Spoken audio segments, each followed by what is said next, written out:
Facts, verse, Bxrbarian. You already know what the fuck it is. Look, I was born like a fiend, raps in my blood, hardcore in my jeans. I borderline slaughter the scene, leave them floundering. Now a flounder found under the sea. Take down ground and pound, I leave them mortally weak. I jump a fence for some revenge, but this is more than could be. I'm a choke all the whackness out because I'm bored of you breathing. I'm bored of disorder and mean biblical tortures. I've been bitten before, so being mortal more than normal for me. I would dismantle you in a particular order, but the things you resort to sell a record make me sick to my balls. So I must reject this little wicked sin that you order. Hip-hop can suck my dick if being sick's not important. I just took a shit on all them little bitches that profit from ridiculous sort of music that skip the autonomy off of it, never thought of it. If you didn't get what I just did, then you ought to go rewind the shit cause it's flawless. We make craters, rap till the ground shaking, boom baptize the crowd. I'm happy that you could take the time to do this. Oh man, I wish I got around to it sooner. It's been a hectic couple months, it really has. I'm glad to be here, man. Thank you. Obviously, that has something to do with your with you releasing the EP. Yeah, man, it's been a busy time. It's been it's an honor. Honestly, it's a blessing to have put something out and it have affected my life at all. You know, like I've always wanted for that to be the case, to be putting out music, and that to be what I'm focusing on, and that to be what's driving me forwards. And until half left, and obviously the last elect and stuff, I felt like that wasn't the case. So it's nice to feel that momentum starting to build. We're getting there, step by step. So tell me a little bit about the process. I've listened to it. It's a great EP. You have some, you have PK Roscoe on there, who he drops just every time, man. Oh yeah, that's my guy. Shout out PK. Yeah, man. Even before I knew you guys were going to do that, I said, I got to hear you guys. I got to hear an album from these guys, but I'm glad you got on a track anyway. Yeah, we're working on that. We'll see. We'll see. That's for the future. We're still both quite young. We'll get there. Oh yeah. So tell me a little about the process then, about the EP. I'll be honest, man. It's going to sound weird, but they were kind of all throwaways. I wrote all the songs at various points through 2020. It felt like one of those years, you know. I think everyone got it. It felt like every day was the same, but every week was facing a new challenge. I just was in a lot of different mindsets throughout a year. And yeah, man, I put together all the songs completely individually without any real plans to put them together as a project. But it just got to the point where I've been releasing music, you know, like people were starting to message me and ask me about music. When have you got stuff coming out? And we're really in the works with all the TLE stuff. I've obviously been sending out a lot of features. So yeah, it was just time to put out some songs to sort of set everyone up, really. It's just a warm up, you know? So yeah, these were just the ones I played them to friends and family. I really trust the people around me to tell me how they feel honestly about the music. They're all from a lot of different backgrounds as well. So I'm hoping I'm going to get that wide perspective. But yeah, it was really a case of just sit and write on my own in my zone for a bit, and then just come out of a song and take it to the team, you know? Okay. It's all Facts as well. I've got to say, C-Facts is he's an evil genius, bro. He's got plans on plans stacked up taller than me. Like, it's crazy. He knew what to do. I learned a massive amount on the process of just recording in the new studio there. So yeah, C-Facts is a big part of it all. That's the process. Well, we're gonna get back to Facts later on, but yeah, for sure. Sticking with the EP, I want to talk about My Reflection. So that song is pure passion, and that was you pouring your soul out first onto paper, then recording it. Yeah. How long, having had a childhood a little bit similar to that, I went through some of the similar stuff. I know how difficult it was to, I guess, come to grips with that stuff. So how long did it take you to write that? Like, how many times did you start it and stop? How many times, right? Yeah. I guess it kind of depends what way you look at it, you know? Like, it's an evolving story. That was the main function and feature of the track, is just, it's true. You know, that's my life. And it's an evolving story. It keeps moving. And so I guess over the many years I've been writing, just how I feel, there's been a million attempts unconsciously or subconsciously to get it out. But in terms of actually putting out the story, I've got two things that have now been taken back down. I put out when I first started rapping, which were called Insomniac Thoughts 1 and 2. And they were basically snippets of the same stuff. But I eventually took them down because, not because I'm not happy with the information being out there, but because I just feel like if I'm going to do it, if I'm going to tell you who I am in that way, then it has to be the right moment, the right manner. So yeah, my reflection, in a way, it's the millionth version. And in a way, it's maybe sort of 2, you know?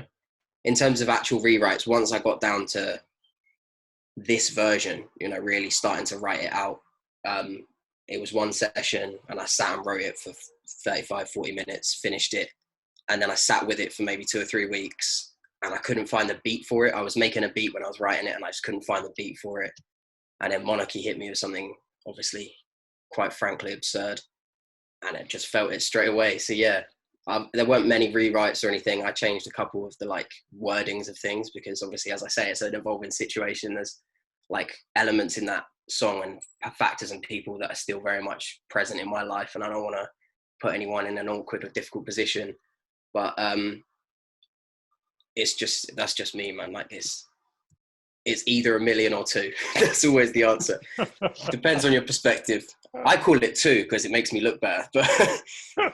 But yeah, man, I've been trying for years. You know, I'm 24 now, and all this stuff started when I was 2, 3, or even earlier. So it took me a couple of decades to get it right, I think.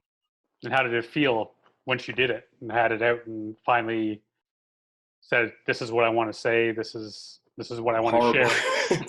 Horrible. I felt so bad when I finished and I realized like I had the beat, I had all the bars, everything was ready. I had a good like voice note of me going the whole way through the song and I couldn't listen to it. It was just like, I don't know. It was tough because I knew I wanted to say what I was saying and I felt like I'd said it right. But I still don't like talking about it, you know, it's still a tough thing. So it took me a while after finishing it and actually it being ready to come to terms with it personally and like relax on it a little bit. But once it was out and people started messaging me, I saw your reaction and people messaging me saying, you know, in any way, in any small way, I could relate to this, or it gave me a bit of perspective or whatever the case may be.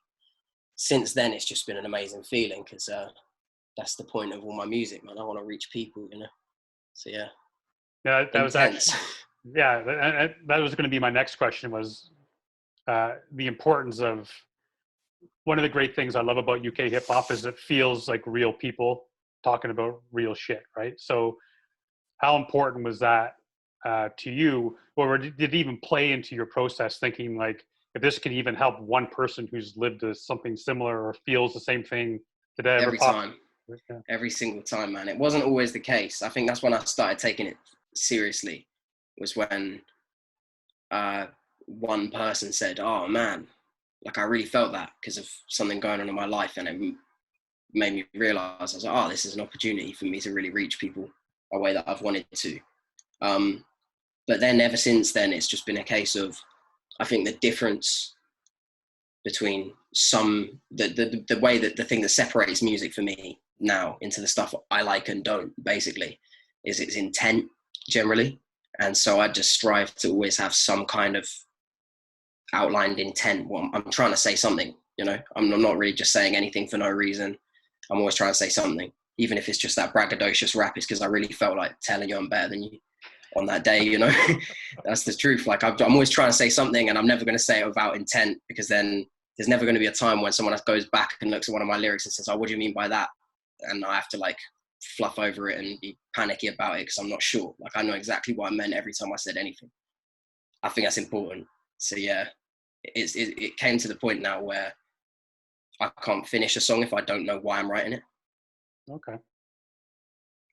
So that goes to show you, one of the things I've noticed about you, and I think a lot of people do, is your love for the genre, love for hip hop, the history of hip hop, the reason why it started, the reason why it is what it is now.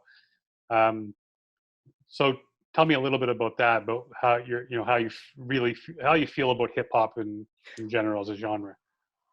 Oh yeah, man. I mean, that's the heart of it all, really, isn't it? Is that the reason I'm here, and it's amazing to me that I'm allowed to be here, for one, because the artists I grew up on and the way I came to be so impassioned by hip hop as a genre was just family ties. You know, when I was a kid, my mum was just the absolute world to me, and she just loved like really gangster rap. Like, you know, we didn't live in a nice area, but it was kind of like common everywhere. It was kind of red out the windows. It was always Red Man or, you know, Big L. And so I just grew up hearing that a lot, just a lot. And it's an energy thing, I think, as well. Like, I don't get the same kind of energy that I do from hip hop with other genres. And I've worked as a classical musician for a while, like a few years, and it never worked out because I couldn't feel that same passion for it. So, yeah, man, I live for hip hop. I really do. Whether that suits me or anyone else, like it brings me just great joy every day. And I hope that continues to be the case. I want it to be my life, you know? Well, it's funny you say that. Right at the very beginning, you said, I can't remember your exact words, but the fact that you even get to be here doing what you're doing. I brought you up quite a few people. I've talked to Blade. Thank you. No problem. Like, I've talked to Blade. I've talked to Chester P. A few other cats, and when I bring you up, man, they smile. Like, these guys love what you're doing. So thinking about it in that way, you're saying you're just happy to be here. How does it make you feel that you have these guys who be like, that guy kills, right? Like, these are guys that you probably looked up to coming up. Absolutely, man. Yeah, Chess is like a genuine idol of mine from a long time ago, you know? And yeah, I'm genuinely still, I feel super new in it, you know? I've been rapping and writing bars for ages, but I've got what, five, 6 songs out to listen to, a couple freestyles on YouTube. Like, I haven't started really yet. So it's crazy. It's an honor. It's such an honor to wake up and read a message from Chess just about, you know, the day today, or do you want to make this music or whatever. It's so surreal to me, but I feel blessed.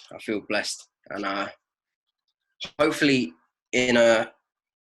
not in a too cynical way, but hopefully I can capitalize on that, you know? Like, it's been a really like big push already, having people, just reputable people who people like trust their word, saying that I have something. And I hope that the little bit of buzz that they've given me just by showing a bit of love from there, and I hope that I can capitalize on that and not disappoint from that, because it's such a big opportunity to just be given out the gate. And yeah, I don't know how to handle it. I'm just still writing lyrics. That's it. Every day, write more lyrics. Speaking of a couple other cats, Verse and Facts, how did that whole Last Deluxe thing come together, that project? Equally surreal. I feel like it's all the progression of like the product of 2020. A lot of stuff was happening and everyone was locked in, and I was like not really pushing my music that much at that point. I was dealing with other stuff mentally, and just I still always every day want to get up and write bars, but it just wasn't getting to the point where I was writing songs or anything I felt like people could relate to. And so my guy Jack, a friend of mine, he kind of like manages me, and we know each other from uni, and he's just a really good ear to have around. So yeah, shout out GXS Creative. Everyone go and check him out. That's my boy. But he said to me, just write 3 verses then. Like, do what you're good at until people notice that you're good at it. And so I posted a little Instagram freestyle, and it was all sort of all at once. I think Jack sent it to Shotgun reposted it. I got Chess messaged me and reposted it, and Facts and Verse both messaged me about it and asked if I just wanted to do a track. And I was super hyped. I was like, oh my God, collaboration. Like, it's so hard to come by if you don't know people in the scene. It's really difficult to make a connection and make a really good song, you know? And yeah, Facts sent me the beat, and I just was mind blown. That beat's still crazy to me. I think it's like a classic. It's arrogant to say because it's our song, but I think just on the strength of the beat alone, that's a classic song because the beat is just untouchably good. Facts went crazy on Creators. It was ridiculous. Yeah. Yeah. That's what I was going to say. I was going to ask you which one it was because I know you have Creators and you have Who Are They? I think it is the second one. Yeah. That Creators beat, man. I've been doing this for like a year and a half, and that's still one of my favorite beats I've heard since I started the channel. I was lost, man. I was absolutely lost, but yeah, like I still function the same way. So I just heard it, put it on the speakers, rock with it for a few minutes. And then it was a case of it's one of those beats when you're listening to it, you have to listen the whole way through. And as a writer, I heard it, instantly just looped it, and I had to write until I was done. So I think it was maybe about 6 hours from hearing the beat to like I sent back my verse, and I'd like freestyled a little hook that later stayed on the song. That was just like coincidence. And then yeah, like verse got gassed up off it, facts got gassed up off it. The song was done pretty much then and there. And then obviously, yeah, we had to arrange to like do a video and meet for the first time. So yeah, I was there shooting my first ever music video. I'd like traveled to Shoreditch to meet these guys, and it was a weird scenario, man. But yeah, it felt super natural, which, being honest, is not really the case for me with interacting. Like historically, I don't really just slip into the group and fit. But the Last Elect special, man, it has a place for all of us. All three of us can find like a unique space there. And it came about so suddenly, and I just can't see it going away anytime soon. Did you know Chester was going to be at the second video, or was that the first time you met him? Yeah, so Chess actually messaged us. I've been in contact with him quite like regularly since the original point when he'd like noticed me. And he messaged us saying he'd just been like, he was going through to this point. I don't know if he's still doing it actually. I got to ask him, but he was riding his bike like 100 miles every morning. Just get up at 5 a.m. He'd do 60 miles. He'd be in Kent and back, chilling before I woke up every day. And he'd just take photos on his phone. And he just messages these photos. And he's an interesting guy, you know. Chess, in a literal sense, isn't walking the same path you're walking, you know. But that day, he basically had sent us all these different locations and said, oh, I know this place near where you guys are. Do you want to use it as a location potentially? And we're like, yeah, we've got a song. So he came along to show us around, and we must have lost him like 5 times in the first 20 minutes. He just was like, disappeared out of view, and then it was just like, he was gone. He followed his own path, man. He's looking at everything from an angle of his own. And so, yeah, he was just there. We asked him if he wanted to stick around. Everyone had a few beers, and we just sort of wandered around finding shots. It was a cool day, man. It changed my life that day a lot. Like the night before Who Are They shoot, I was like in a field, empty whiskey bottle, like crying at the sky, personal life struggle, you know, and then meeting Chess the next day, like shifted my perspective so much just from stuff he says. He's just one of those people, you know. So yeah, it was just a string of meeting for video shoots at the start. That was pretty much all we did for a while. And are you currently working on anything else now? Like, are you guys getting an album together, or? Yeah, I mean, I'm really bad at this. I feel like I'm gonna be like the Tom Holland of UK rap, just blabbing my mouth and just letting it all go. Like no one's gonna tell me anything eventually. But yeah, oh, we're busy, man. We're busy. The Last Elect album's really, really deep in the works. The Right to Speak stuff they've got, obviously, I'm involved. Chess and I have music together. Chess produces as well. He's got some crazy beats. So Chess and I've got loads and loads of stuff to come still. And yeah, there's some more stuff going on in terms of wider collaboration that I'm not going to talk on yet because it's very fresh. But let's just say if we don't have an absolute back catalogue by the end of next year, if there's not 4 or 5 albums from each of us individually and as groups, then we failed on things that we've already laid the groundwork for. That's exciting, man, to hear that shit. Yeah. I know, man. I'm giddy still. Well, I mean, especially what you just said, like the fact that you're right before you met Chester, and for that video, it's like, you know, you're sitting there feeling like life couldn't get worse, and now you can tell you seem to be on cloud 9 right now. Completely different side of the coin. It's a different world, man. It's all perspective, though. I think like a lot and not a lot actually changed for me. You know, the next day after I got home from the Who Are They shoot, I was in the same place I was the day before in every way, other than mentally. But world was a different place to me then, and it's been a different place since then, just from that shift. So, you know, it's all mentality, apparently. That's true. So I want to ask you, I know you said you've only got 5-6 songs out there, but you right now. But I know you're going to have a bar that you've written or a bar from one of your songs where you think is probably your very best bar that you dropped. Oh man.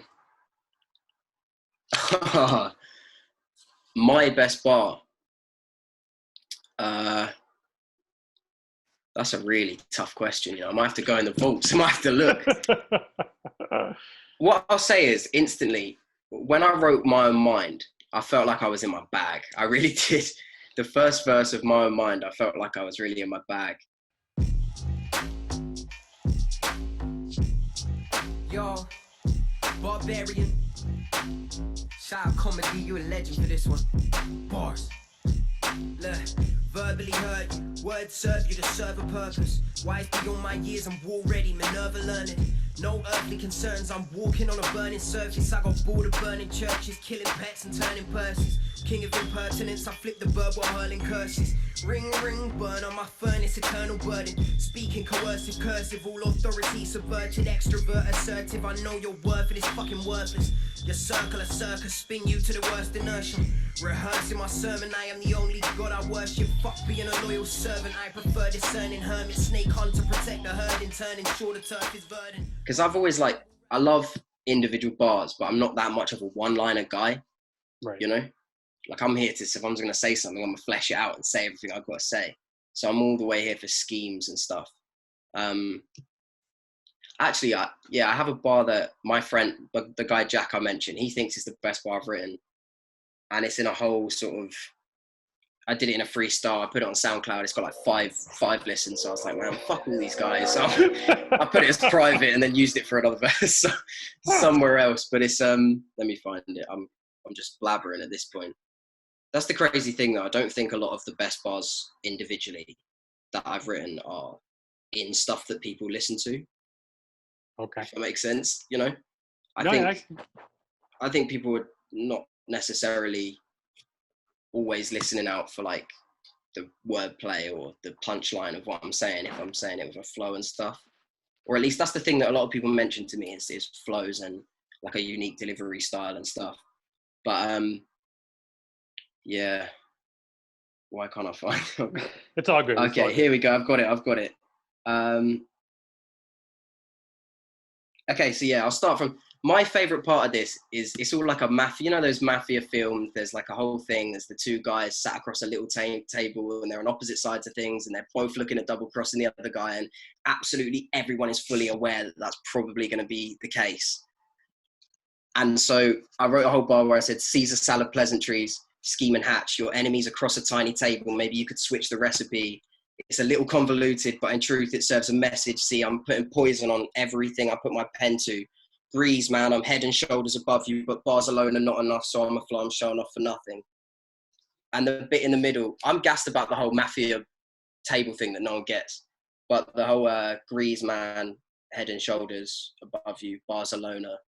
There's a footballer, Antoine Griezmann, and he plays for Barcelona.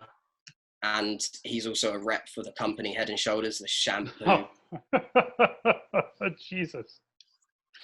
It's silly though. I think that stuff's like a little bit contrite in a sense because it's just like picking out, it's just referencing, isn't it? But yeah, that's my friend's favorite bars. Okay, so if you had to, so that's your friend's favorite bar that you've done.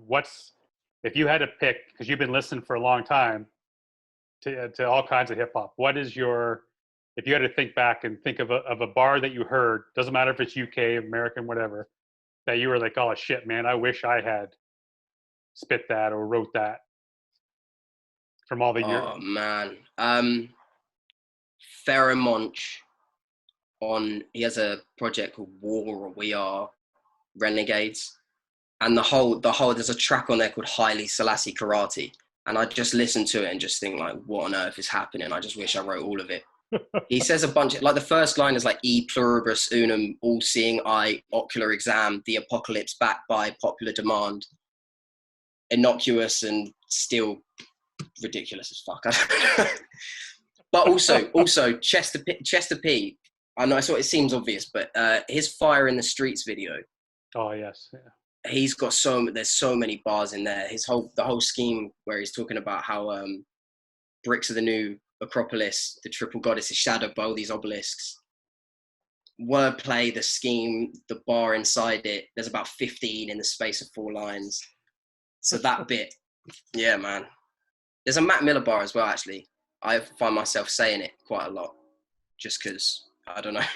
But he has a bar where he just says, I close both eyes before I cross the street, because if a car's about to hit me, then he ought to beep.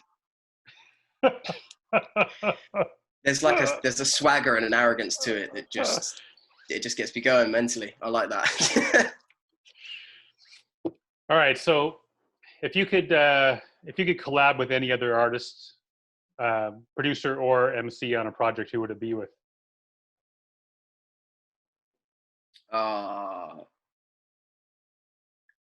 If it's hip hop, Jam Baxter. Jam Baxter. I don't think I've said it publicly enough, but I think Jam Baxter's like one of the coldest motherfuckers that's just ever said anything. Ever. Absolute monster. Jest as well. Jest. Those guys, yeah. Those two right now. But I've got loads, man. I could say, because obviously there's the UK scene's varied. I'd love to do a track with Getz and just try and outflow him, you know. I'd love to do a track with Wretch, just because I think I would learn a lot. It's an endless list. I've got so much love for the scene. I really want to I want to have a track with all of these people, you know. I've got time to do it, so we'll see. Yeah, there we go, man. That's the right mindset for sure. So we talked a little bit about what you have going on, but what's next for you? Your very next thing you're going to be doing musically? Surprising everyone, man. That's next. I got a project I've been working on with my guy GXS Creative, singer Emily Denton. If you haven't already checked, I'll send you links, but if you're watching this, check out Emily Denton, because she's dope. But yeah, we got this project 386, and it's completely different. It's a change of pace. That's probably the next release, but I'll be like singing and stuff. I'm producing on there. It's more varied, probably more popular in a sense, but that's not really me flexing on the hip hop thing. And the next Bxrbarian stuff, me and Fax are doing an album, like a Right to Speak style, but my one. And I'm loving it. I'm absolutely loving it. He's sending beats to the Last Elect chat, and I'm just like, nope, that's mine. Sorry, verse. I'm vetoing everything. It's all mine right now. So yeah, me and Fax got an album. I'm doing an EP on some beats of Chess's. I'm only going to say that once. I've sent about 50 features out. I'm waiting on everybody else to just like put them out, you know. So there's that too.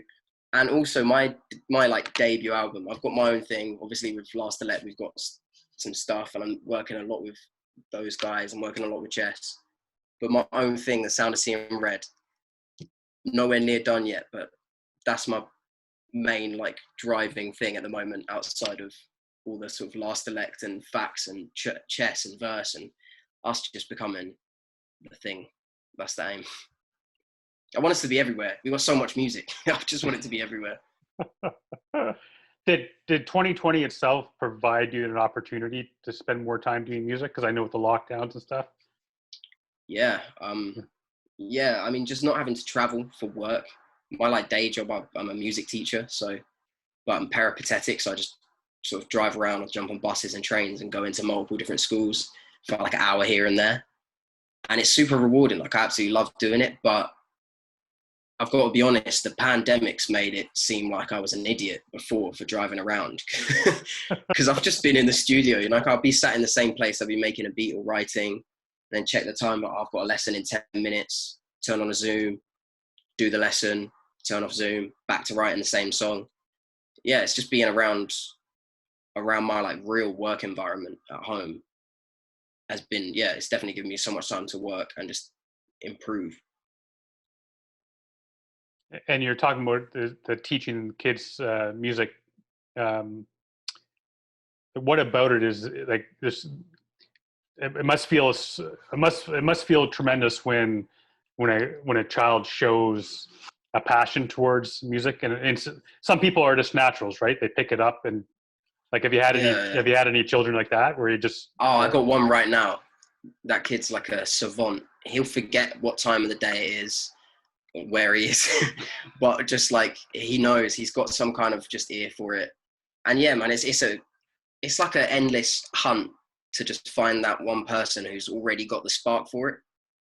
But the beauty of it is that I don't have to massively inspire every kid to become a musician for it to be a positive experience, because if any of the kids that I teach are anything like I was in school, they're bored, man. They're either frustrated or bored a lot of the time. And I know for a fact that just obviously the style that I teach in is a little bit looser. I'm not really like a teacher. You know, I'm just there to share knowledge with you, not as a perspective as someone above you, but just to come in and share what I know. And I think that environment change is good for them. I think it's an opportunity to just feel a little bit freer and express yourself. So whether I find like the next, who knows, genius musician or not, every day is a new interesting experience with them. I don't know. I think people are realizing now that schools weren't always doing what they were supposed to do for our young people. Like, it's not the case everywhere, but I know at times I felt like if I wasn't being engaged in school, like it was just a place where I got dropped by adults for the day while they just lived their life, you know? Like, kids are smart enough to know that. Kids are smart enough to know that, like, mum's got to go work and you're in the way. And so yeah, I think like the whole shift in their lifestyles and everything it's been noticeable, the way they respond to stuff. And I know I've found the lockdowns incredibly difficult, and I consider myself an adult, so I can't imagine what it's like for them to be in that kind of situation, because it's just unheard of. Yeah, exactly. Did it mess with your creativity at all at the beginning? At the beginning, I was really on one. I was writing a lot, because I just felt like it took me a week to realize that I had so much more time on my hands and effectively less responsibility doing the same work I was doing. So once I got that, I had like a good couple months of just being really, really on it. And then my granddad passed, and it was like just an absolute drain. I stopped writing at all, and Half Left was all about getting back to making music properly after that process, really. Which is, I suppose, should have been my answer to the first question, but it seemed a bit much. The time when I didn't feel like I had stuff to work towards was the toughest part of the whole lockdown period. Was just like, I was like, what am I doing? To be honest, the week or two after Half Left, once that like buzz slightly wore off, I just felt an absolute loss. I was like, what do I do now? So yeah, but we're working again now, so it's all good. All right, man. I is there anything I forgot? Anything you want to add? I don't know, man. I'm just excited. I'm just having a great time. Thanks for having me.